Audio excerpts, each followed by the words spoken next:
अस्सलाम वालेकुम मेरे अज़ीज़ लिसनर्स, उम्मीद है आप सब खैरियत से होंगे। अब मैं जल्दी से ये शॉर्ट वीडियो बनाकर आप सबको दिल से दिल तक नावल की अपडेट देना चाह रही थी, क्योंकि बहुत सारे लोग मुझसे पूछ रहे थे। तो मैंने कहा सबका अलग अलग रिप्लाई करने से बेहतर है कि मैं एक ही बार आप सबको इन्फॉर्म कर दूँ। दिल से दिल तक नावल जो कि आप सबको बेहद इंटरेस्टिंग लगा है, मुझे भी बहुत इंटरेस्टिंग लगा। लेकिन जब मैंने उसका एंड रीड किया तो मैंने भी वहाँ पर कमेंट किया है, अगर आप चाहें तो सुन सकते हैं। फर्स्ट मेगा एपिसोड जो कि 2 घंटे से ऊपर का है, मैंने उसके लास्ट में कहा है कि मुझे एंड मिसिंग लगा, क्योंकि अभी बहुत कुछ इंटरेस्टिंग रहता है नावल में। तो नावल पूरा इंटरेस्टिंग था, लेकिन एंड मुझे बहुत मिसिंग लगा था, मैंने कहा भी था। उसके बाद मेरे कुछ लिसनर्स ने, उनमें से एक दो वो जिन्होंने पहले इस नावल को रीड किया हुआ था, उन्होंने बताया कि जी वफ़ा अभी आगे स्टोरी चलेगी, बहुत ज़्यादा नावल रहता है अभी।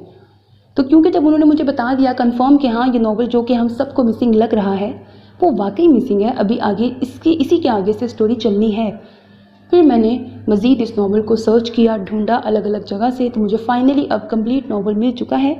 और मैंने हल्की सी नज़र मारी है तो मुझे ये भी सीन कुछ नज़रों से गुजरे हैं कि हीरो हीरोइन का निकाह हो जाएगा और आफ्टर निकाह भी बहुत क्यूट सी स्टोरी चलेगी। नावल की हैप्पी एंडिंग है और अभी आगे नावल बहुत ज़्यादा रहता है, जितना मैंने पढ़ दिया है उससे ज़्यादा अभी रहता है।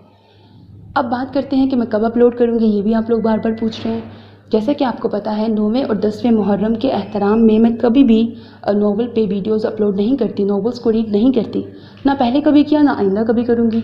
तो आप लोगों को वेट करना है, मैं इंशाल्लाह संडे को रिकॉर्डिंग शुरू करूँगी और अगर मुझे जैसे ही टाइम मिलता है तो संडे को नहीं तो एटलीस्ट मंडे को तो कन्फर्म मैं इसकी वीडियो अपलोड कर दूँगी।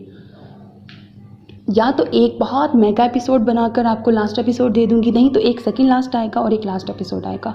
तो इस तरह से नावल कंप्लीट हो जाएगा। जस्ट मुझे टाइम दे दें और 9वें और 10वें मुहर्रम को गुजर लेने दें, फिर मैं इसकी रिकॉर्डिंग शुरू करके आपको अपलोड कर दूँगी वीडियो। और यकीनन आपको जिस तरह से इसका स्टार्ट बहुत पसंद आया था, इसका एंड भी बहुत पसंद आएगा। ये नावल स्टार्टिंग से एंड तक इंटरेस्टिंग है। वो जहाँ से मैंने इसको रीड किया वहाँ पर इतने ही सीन के बाद दी एंड लिखा हुआ था, जो कि हम सबको मिसिंग लगा। तो अब मैंने आपकी ये बात को, मिसअंडरस्टैंडिंग को क्लियर कर दिया है। नावल अभी आगे है, मैं आशूरा के बाद इसको कंप्लीट कर दूँगी। अपना बहुत ख्याल रखिएगा। नेक तमन्नाओं के साथ अल्लाह हाफ़िज़।